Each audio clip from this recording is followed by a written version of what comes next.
episode with an away game up against York City, who are not doing very well in the league. But we're actually going to be playing them in the Johnston Paint Trophy. So I believe this is actually our first game in the Johnston Paint Trophy, or we've probably played a few games before, but I can't recall any of them. But we did actually put out a very strong side for this game. We actually were rocking Jed Wallace and Christensen. Zog was also playing.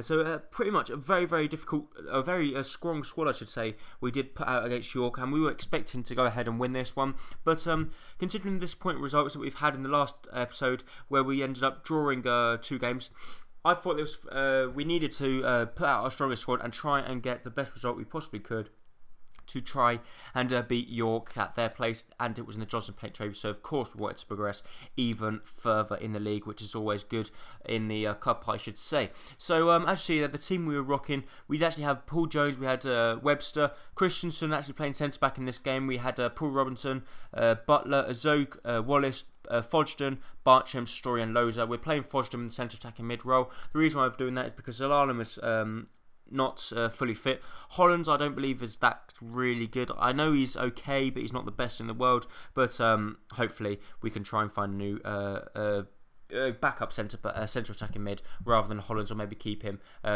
just to help us out for the rest of the season. But straight from kickoff, when we do get to the first chance, Zog plays the ball through to Story. Story plays the ball through to Loza, the £60,000 man. He does very well with a back heel there, back to Story. Story plays the ball back to Loza. Loza has a good shot, but unfortunately for us, it was a pretty good save by the York goalkeeper to deny us from getting a very quick goal in the early stage of this game. But Wallace whips the ball in the box, comes to Zog. Zog does get up, unfortunately it does get cleared, comes to Christensen. Christensen on his left foot has a shot, but unfortunately the ball just goes wide of the post and it goes harmlessly out for a goal kick. So we did have a very bright start to this game, but in the 28th minute, once again, we do get another chance. This time Webster plays the ball to a Zog. Unfortunately, we do get blocked, but the ball gets played to Loza. Loza plays the ball to Fodgden. Fodgden does very well, cuts inside, has a lovely shot with his right foot. I thought it was going in, but it was a good save from the goalkeeper, but Loza was there with the kind of weird shot that he just done. It was pretty weird, but it was a very good goal. And I was extremely pleased that Loza manages to get the goal, and there he's just telling the fans to calm down, that he is the man.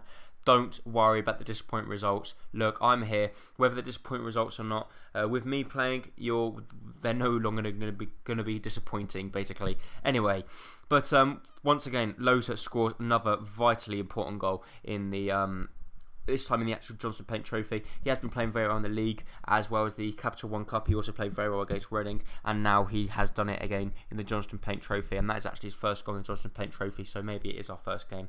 But the next chance does once again come to us. Fodgden does very well to deep test the ball. He plays the ball through to Loza, or we play the ball to Munir, and then look through to Loza. Loza has a shot. It was a very poor attempt by the goalkeeper to actually prevent the ball from entering into the back of the net, but he did actually nutmeg him, so if that happened to Paul Jones, I'd be extremely pissed off. As you can see from the replay, went straight through his legs. It was a lovely ball through Munir there. Played the ball to Loza. Loza on his weak foot. It was a good shot, but it was pretty much straight at the goalkeeper. All he had to do was bend down, pick it up. But no, he let the ball pretty much go through his legs, and it was a very poor attempt by the goalkeeper there, which pretty much cost him the game. And from that moment there, nothing really happened. And that was it until in the 45th minute, Story picks up the ball. He was through one-on-one. He has a good shot, but unfortunately the ball just flies wide of the post, and I thought that was going to end up flying into the back of the net, which was a little bit disappointing. It actually didn't end up in the back of the net, but the game was pretty comfortable anyway as it was. But once again, the last chance did come to us. The ball gets played to Wallace. Wallace does very well, runs down the wing. He's of course going to be anyone for pace.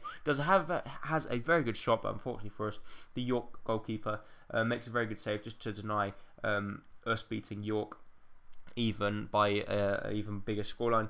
But pretty much from the header there, Shorey does put the ball over the bar, which was a little bit disappointing. But once again, we do have another good chance here. This time we should score. The ball gets played through to Bartram. Bartram was through. He could have squared it across to Loza to get his hat-trick, but no, Bartram tried it on his own, and it's a very good save from the goalkeeper. Once again, Bartram just is not in a good run of form. I think we're going to have to try and find a different position for him, because he's just not playing well where he is. And from the corner, we do put the ball in the box, but unfortunately for us, they do then manage to get the ball clear, and that was it for this game. So we ended up winning 2-0 away from home at York, and we progressed in the Johnston Paint Trophy, and Loza once again getting a man of the match rating. So Loza is by far our best player in this career mode at this moment in time.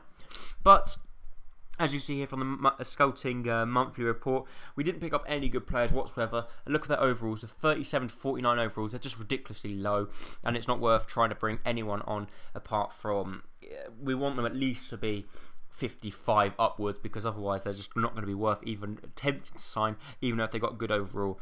But we do go into an extremely important game here at home up against Hartlepool, and this is such an important game because Hartlepool are currently sitting top of the league. We are currently in 3rd place, but if we beat Hartlepool, we will leapfrog them, and if 2nd place actually lose, we will leapfrog them into 1st.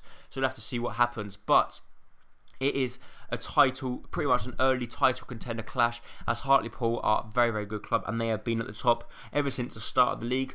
And I believe that we have got a good enough squad to actually go out and beat them, especially from the convincing 2-0 win over York in the league. But actually, the team that we're going to be rocking for this is going to be Paul Jones in goal. We've got Christensen has now moved out to right back as Sar steps in at centre back. We've got Paul Robinson, Shorey, Zelalem, Wallace, Bagluli, Bartram, Munir, and Loza. So Bartram we're still putting our faith in Bartram, thinking that he can get us a crucial goal, which he has proved he can get crucial goals, as he did score that goal up against Reading, which actually pretty much won us the game, which is very pleased. But the surprising player in Hartlepool's lineup was Marlon Harewood. I thought he'd retire, but no, he's still in the squad.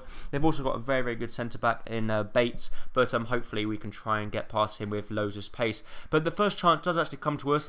Zelalem picks up the ball. He does play a very, very good ball through the middle to Bagluli. Unfortunately, they do get there for us, but we do then depossess the ball. Very sloppy defending from them, and Loza once again finds the back of the net. And this celebration here is a lovely celebration. I don't really know how I done it, but it was a lovely celebration. It was a Cristiano Ronaldo celebration, as he tells the crowd to calm down, and he does the jump. It is just a beautiful celebration, and I really, really do like that one.